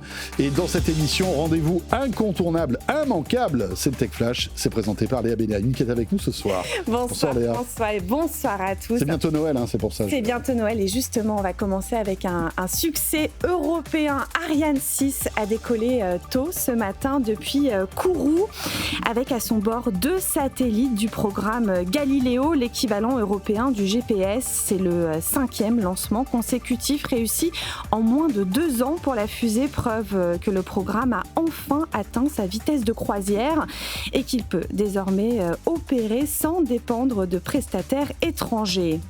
Également dans l'actualité, Amazon est en pourparlers pour investir dans OpenAI. On parle de 10 milliards de dollars. En échange, le géant de l'IA utiliserait les puces et l'infrastructure cloud d'Amazon. Si l'accord se concrétise, la valorisation d'OpenAI pourrait dépasser les 500 milliards de dollars. Toujours dans l'actualité des puces, Léa, le fabricant chinois MetaX a fait une entrée fracassante à la bourse de Shanghai. Et oui, le cours s'est envolé de 750% pour son premier jour de cotation. Une IPO qui montre bien que les investisseurs sont confiants concernant l'émergence d'une industrie chinoise dans le secteur des puces et surtout capable de concurrencer Nvidia. MetaX fabrique lui aussi, mais à plus petite échelle, des GPU haut de gamme indispensables au fonctionnement et à l'entraînement des outils d'intelligence artificielle. Et puis c'est une fonctionnalité qu'on attendait depuis longtemps. Passer de Deezer à Spotify ou inversement sans perdre ses playlists va devenir beaucoup plus simple, et ce grâce à la dernière mise à jour d'Apple qui facilite désormais le transfert de données d'une plateforme à une autre. Et surtout, c'est gratuit alors que jusqu'à maintenant, il fallait passer par des outils tiers qui étaient pour la plupart payants. Et enfin, c'est une première. En Californie, Tesla risque de ne plus pouvoir vendre ses voitures, et ce pour tromperie sur la conduite autonome. L'entreprise d'Elon Musk a été condamnée pour pratiques marketing jugées mensongères depuis plusieurs années. Le compte à rebours a donc commencé. Tesla a désormais 2 mois pour corriger sa communication sous peine de voir ses ventes interdites sur le territoire. Et justement, en parlant de Tesla, Julien Bonnet, notre journaliste auto, a pu tester la conduite autonome dans les rues de Paris.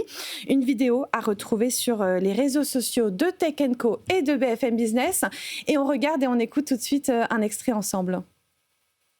En ce mois de décembre 2025, Tesla fait tester au grand public, mais aussi aux médias, son système de conduite autonome, le FSD, pour Full Self Driving. En résumé, c'est la voiture qui s'occupe de tout. Le rôle de cette personne derrière le volant, ça va être d'intervenir en cas de besoin, et en fait ça c'est en raison de la réglementation européenne qui ne permet pas aujourd'hui d'avoir une voiture 100% autonome dans les rues. On a vraiment l'impression d'être avec un conducteur prudent, mais qui ne va pas bloquer au moindre problème. Par exemple, dans cette rue étroite, une voiture qui n'a pas la priorité est engagée. La Tesla s'immobilise, puis s'engage dès que le passage est possible. On frôle aussi parfois les autres véhicules avec ces caméras qui peuvent gérer une manœuvre au millimètre près, tout en faisant très attention aux piétons, comme ici où un conducteur lambda aurait pu s'engager sans ralentir. Une expérience très agréable et rassurante. À l'écran, la Tesla nous montre tout ce qu'elle peut voir avec ses caméras, ce qu'elle va faire, et projette les angles morts à l'activation des clignotants. Un test donc très concluant, puisque la personne derrière le volant n'a jamais eu besoin d'intervenir. Voilà, et si vous voulez retrouver le témoignage en intégralité de Julien Bonnet, je vous invite à écouter, à regarder Tech & Co demain, puisque Julien sera avec Frédéric Simotel sur le plateau de Tech & Co pour nous expliquer son expérience donc de Tesla autonome dans Paris. 20h36, on va parler maintenant d'un compagnon que vous avez peut-être à la maison. Il s'agit d'Amazon Alexa, on en parle avec mon invité. Tech & Co, la quotidienne, l'invité. Clément Monjou est avec nous. Bonsoir Clément. Bonsoir François. Vous êtes le directeur général d'Amazon Alexa France. Intéressant de faire un point sur Alexa, qui, je le disais, fait partie de beaucoup de Français au quotidien. Voilà, ce petit assistant vocal, que ce soit une petite enceinte, une enceinte parfois agrémentée d'un écran, qui rend des services au quotidien. Ce qui est intéressant, c'est que vous avez annoncé pas mal de nouveautés. On va les découvrir ce soir, mais peut-être un mot sur Alexa. Est-ce qu'Alexa est un succès aujourd'hui. Est-ce que vous remarquez, de par les chiffres que vous avez, d'une augmentation de l'usage d'Alexa et surtout d'une fidélité des usages dans le temps? Alors Alexa, tout d'abord merci de m'accueillir. Alexa, en effet, c'est un succès. C'est plus de 600 millions d'appareils vendus dans le monde compatibles avec Alexa. En France, c'est des millions d'utilisateurs. C'est une croissance à 2 chiffres. Et c'est une gamme de produits qui continue de croître. On va en parler. Ouais. Donc oui. Et juste, je pense que depuis la dernière fois qu'on s'est parlé, il y a eu près un demi-milliard de chansons écoutées sur Alexa rien qu'en France. C'est à peu près une playlist de 49 000 ans. Donc oui, c'est vraiment un produit qui plaît aux Français. Qu'est-ce que font les gens avec Alexa, tiens? Alors, sans évidemment dévoiler les petits secrets, mais qu'est-ce que font les gens de leur enceinte Alexa? Alors Alexa, c'est de la musique, c'est de l'audio avant tout. Donc c'était notre cœur de métier, c'était l'usage historique. Comme je le disais, ça reste au cœur. Un Français va écouter en moyenne une journée par mois la radio via Alexa, par exemple. Okay. Donc la radio, la musique, la maison connectée. Nos enceintes sont équipées de hubs Smart Home qui permettent de connecter différents produits, que ce soit des ampoules, que ce soit des caméras de sécurité. Donc ça vient le cerveau de la maison pour à la fois sécuriser chez soi, mais aussi peut-être faire des économies d'énergie pendant l'hiver. Et l'autre, c'est comment est-ce que Alexa vient organiser le foyer. Et donc, elle vient organiser le foyer avec des choses qui peuvent paraître anodines, comme un timer ou une alarme, mais aussi la gestion du calendrier. Donc, voilà, c'est tout cet ensemble qui permet à Alexa de se rendre utile et d'être utile dans tous les foyers des Français. On voit qu'on a du mal quand même à faire décoller la domotique parce que c'est compliqué, parce qu'il y a des systèmes qui ne sont pas compatibles avec les autres, etc., etc. Je sais qu'Amazon fait des efforts justement pour essayer de rendre ça plus fluide. On y arrive à cette compréhension de la maison connectée aujourd'hui? Alors, il y a d'abord un sujet sur la maison connectée, c'était l'interopérabilité. Et donc ça, c'est quelque chose sur lequel Amazon a énormément investi ces dernières années. Et aujourd'hui, la nouvelle gamme, comme ce petit Echo Dot Max, est entièrement équipée d'un hub Smart Home qui permet à l'utilisateur de facilement connecter ses produits connectés. Et ensuite, il y a l'éducation. Et nous, on pense que la voix est la meilleure manière d'interagir. C'est-à-dire que je vais brancher mon enceinte connectée à la maison et Alexa, instantanément, va détecter mes lumières. Et ensuite, je vais pouvoir simplement interagir par la voix. Donc voilà, on pense que cette interface-là va permettre de démocratiser. Et nous, c'est ce qu'on voit, c'est l'adoption forte des usages de maisons connectées pour nos utilisateurs. Voilà, et pas des configurations qui sont décourageantes, quoi, parce que c'est vrai qu'on a connu des épisodes de configuration de maisons connectées à la maison. Je lève la main parce que ça m'est arrivé, qui sont quand même, qui étaient assez compliqués. Donc, on essaie quand même de simplifier tout ça. C'est ça. Avec notamment le protocole Matter. Donc voilà, là aujourd'hui on a une gamme qui est équipée du protocole Matter, Thread, Zigbee. Donc voilà, on a vraiment tous les standards actuels, en plus du Wi-Fi, du Bluetooth. Donc c'est simple. Il suffit d'avoir une enceinte connectée aujourd'hui, on peut contrôler et s'équiper en produits de maison connectée. Alors vous annoncez pas mal de nouveaux produits sous l'impulsion de votre nouveau patron du hardware chez Amazon, qui s'appelle Panos Panay, et qui est un monsieur très connu qui auparavant officiait chez Microsoft et qui est arrivé chez Amazon il y a quelques temps de cela, et qui donc est à l'origine de ces nouveaux produits. Comment présenteriez-vous justement cette nouvelle génération de produits Amazon et des Echo en fait? Alors, c'est une gamme totalement repensée, à la fois d'enceintes telles que celle-ci, mais aussi d'enceintes avec écran.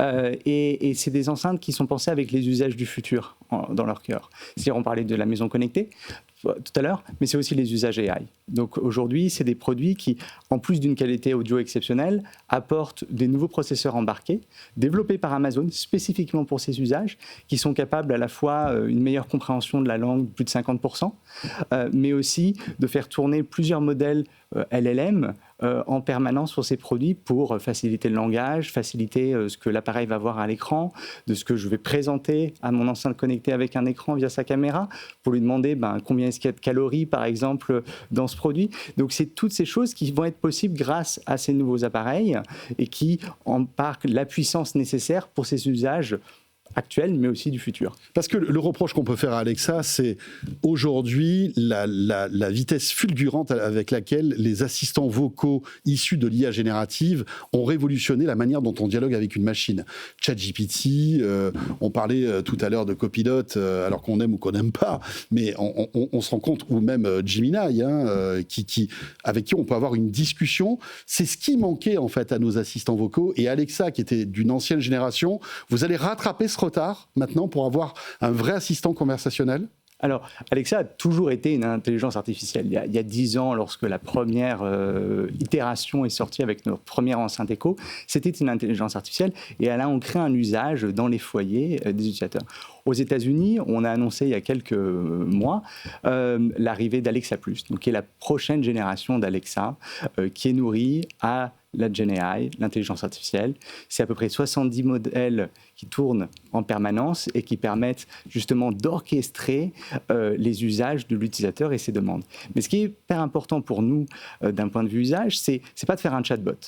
C'est d'avoir des LLM qui sont capables d'être les meilleurs sur l'interprétation musicale, les meilleurs sur l'interprétation de la maison connectée, les meilleurs sur l'organisation du foyer. Et donc, c'est ces 70 LLM qui tournent en permanence dans Alexa+, et qui permettent du coup à l'utilisateur vraiment de répondre à ses besoins et de magnifier l'usage qu'il connaissait déjà. Et voilà. Mais est-ce qu'on va parler différemment à son Alexa avec Alexa+? Alors, avec Alexa+, c'est une expérience qui est plus simple, qui est beaucoup plus conversationnelle et qui est aussi personnalisée. C'est-à-dire que maintenant, Alexa+, aux États-Unis, a une mémoire. Donc elle est capable, si je lui dis quel est mon groupe préféré, de s'en souvenir. Ce qui n'est pas le cas avec Alexa. Ce qui n'est pas le cas aujourd'hui. D'accord. Et ça, c'est des choses permises par différents modèles. Donc elle va apprendre un petit peu de vos goûts, de vos envies. Et de manière, bien entendu, avec le respect de la vie privée au cœur. C'est-à-dire que c'est l'utilisateur qui va lui demander, va lui dire de mémoriser telle chose ou telle chose. D'accord. Et donc, voilà, ça, c'est ce qui est au cœur de Alexa+, qui permet vraiment une interaction conversationnelle améliorée. Alors, ça veut dire que ces nouveaux appareils sont pleinement compatibles avec Alexa+, mais j'ai un ancien Alexa. Est-ce qu'Alexa+ marchera dessus ou pas ? Alors aujourd'hui, aux États-Unis, la très grande majorité des produits que nous avons vendus sont compatibles avec Alexa+. Donc c'est aussi notre devoir et le travail de nos équipes, c'est de faire que Alexa, qui a toujours été dans le cloud, soit rétro-compatible avec la vaste majorité. Alors en effet, nos produits, entre guillemets, dernier cri, vont avoir des fonctionnalités supplémentaires. La reconnaissance visuelle, par exemple, via la caméra, ou des fonctionnalités musicales avancées. Mais l'ensemble de nos utilisateurs pourront bénéficier d'Alexa+, le moment venu, avec leurs anciens produits. Alors, Alexa+ a été lancé aux États-Unis. Il n'est pas encore lancé en Europe, si mes informations sont bonnes, c'est ça ? Alors aujourd'hui, Alexa+ est lancé aux États-Unis, oui. C'est anticipé, et on vient d'annoncer il y a quelques semaines la disponibilité au Canada. Pour nous, la France et l'international est un sujet essentiel. Oui. Mais notre vision, c'est aussi d'arriver avec une expérience qui n'est pas une simple traduction. Mais Alexa, elle est dans les foyers, elle est dans votre salon, et qu'elle soit capable de comprendre les spécificités culturelles, la langue correctement. Et donc voilà, donc c'est cette adaptation qui est en cours et nous y travaillons. D'accord, donc vous êtes en train de peaufiner la version française et même, j'imagine, européenne, parce qu'il va y avoir des lancements un peu partout dans les pays européens. On ne sait pas quand ça va arriver ? Pour l'instant, nous n'avons pas encore annoncé. D'accord.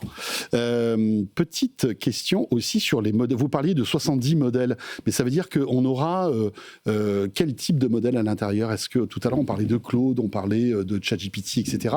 Vous faites appel aussi à des grands modèles autres que ceux que vous avez développés maison ou pas dans Alexa+? La vision d'Amazon sur l'intelligence artificielle, elle a 3 composantes. La première, c'est d'investir dans des infrastructures, donc des puces. Vous en parliez un peu plus tôt. Ces puces qui sont essentielles pour pouvoir, à l'échelle, faire tourner ces modèles extrêmement puissants. L'autre élément, c'est le logiciel. Et là, Alexa est entièrement construit sur Amazon Web Services, AWS. Et là, on utilise Bedrock, qui offre toute une myriade de modèles parmi les meilleurs du marché. Et Alexa, elle, c'est la couche applicative qui est dessus. Et du coup, pour faire fonctionner Alexa, vous avez besoin de ces modèles. Et donc aujourd'hui, Alexa utilise à la fois des modèles Amazon. 80% des requêtes traitées sont traitées par des modèles Amazon.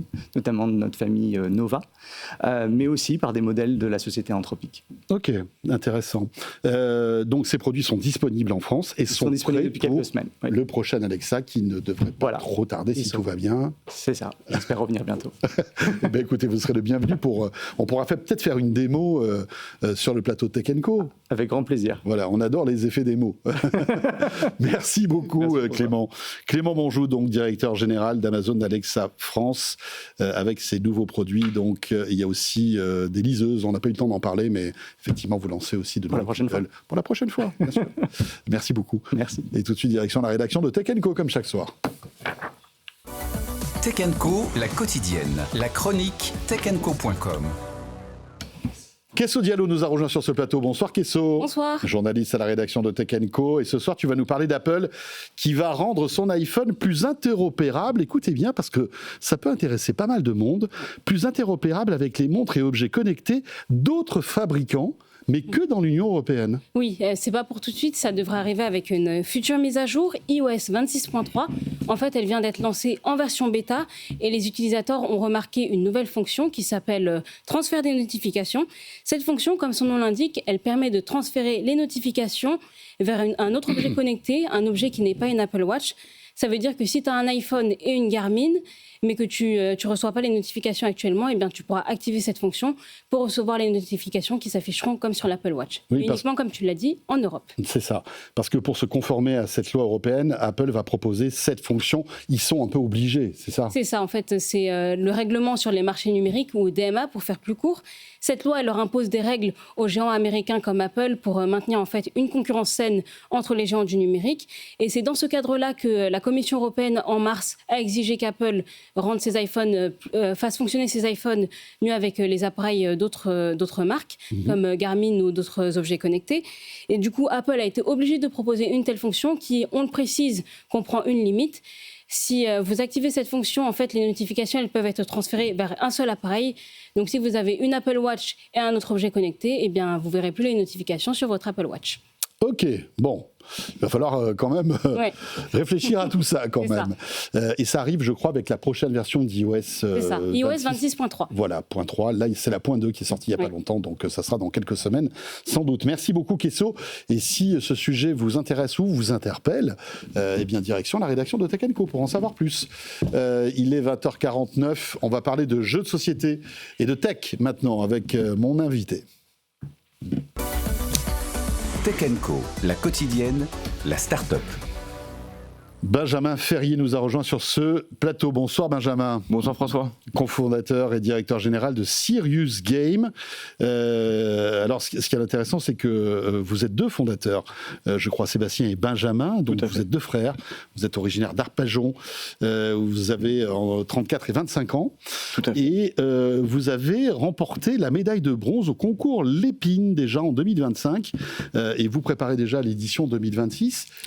Comment, parce que évidemment, on est dans Tech & Co, c'est intéressant, les jeux de société, moi j'adore ça, mais comment arrive-t-on à réinventer le jeu de société grâce à la tech et à l'IA ? Expliquez-nous votre cas concret. Très bien.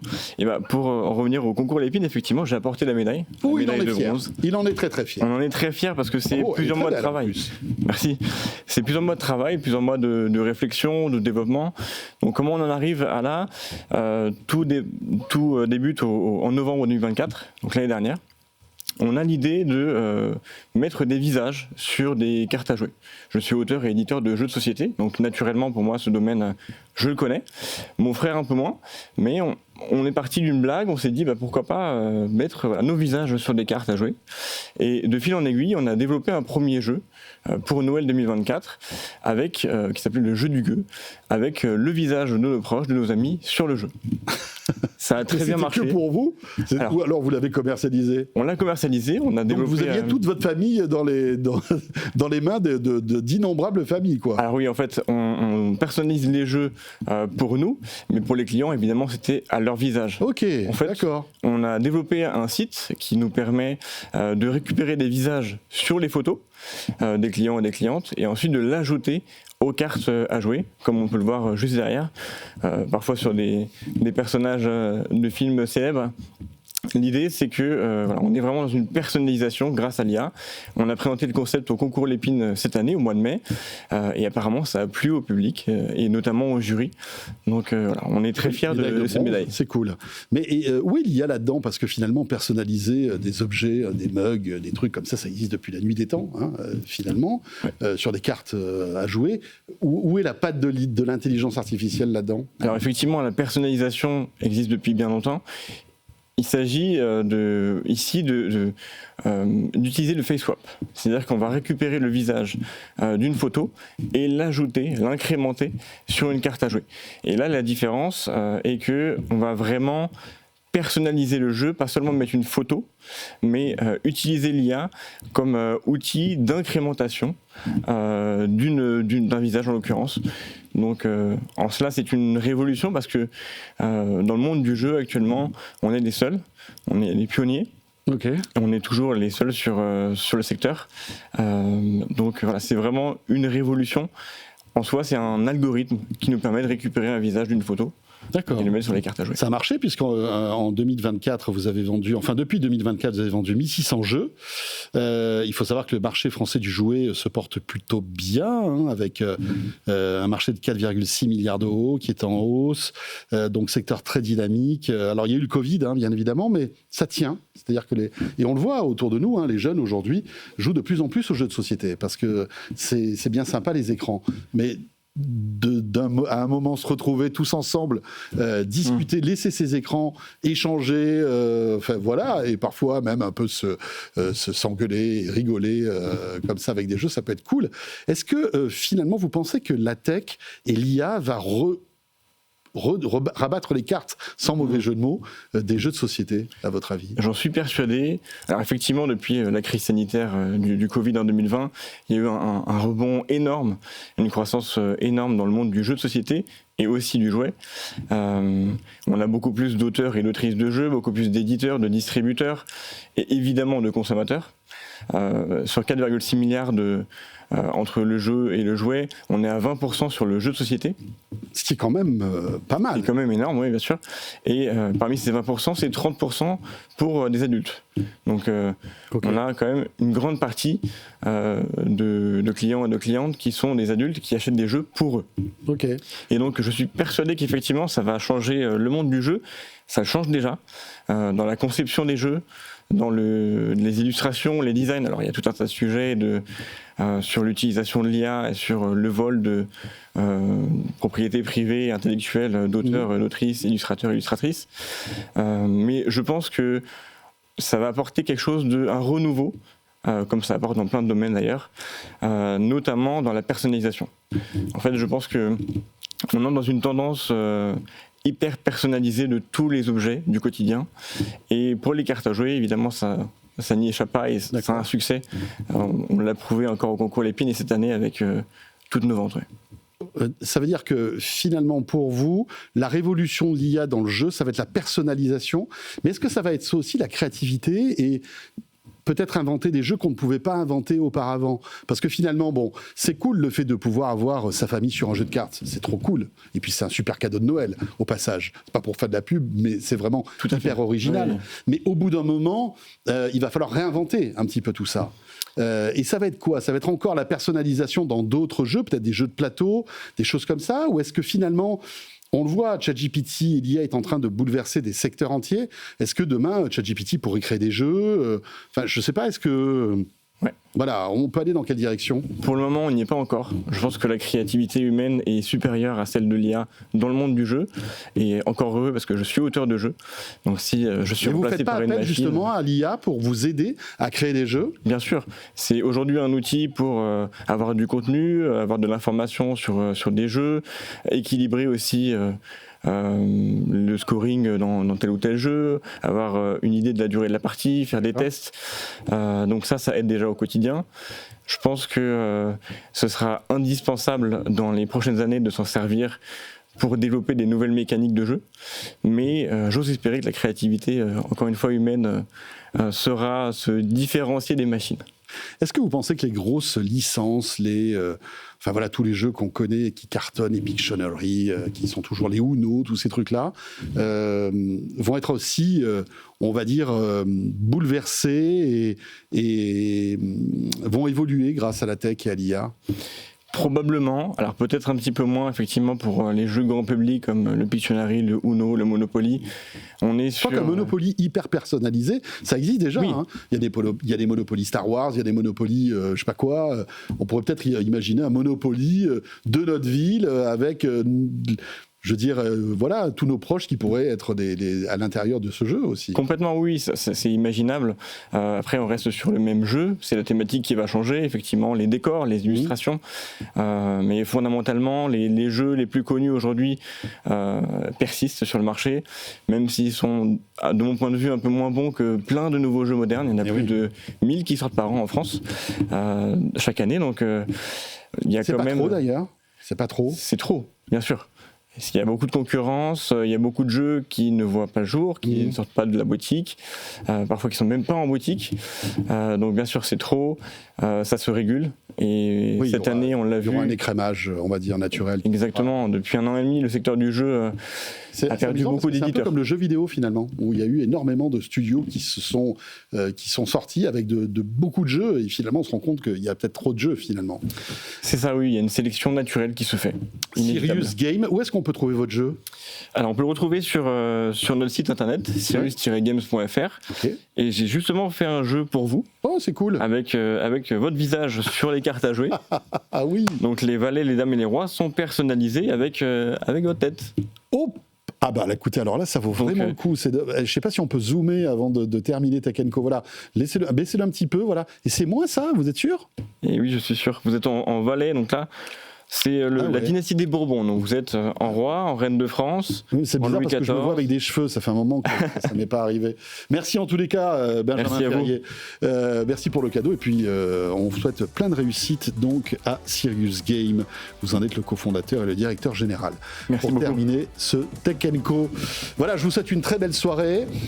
J'aurai l'occasion de vous souhaiter de très bonnes fêtes lundi prochain parce qu'on sera là le 22 pour une émission spéciale coup de cœur et coup de gueule.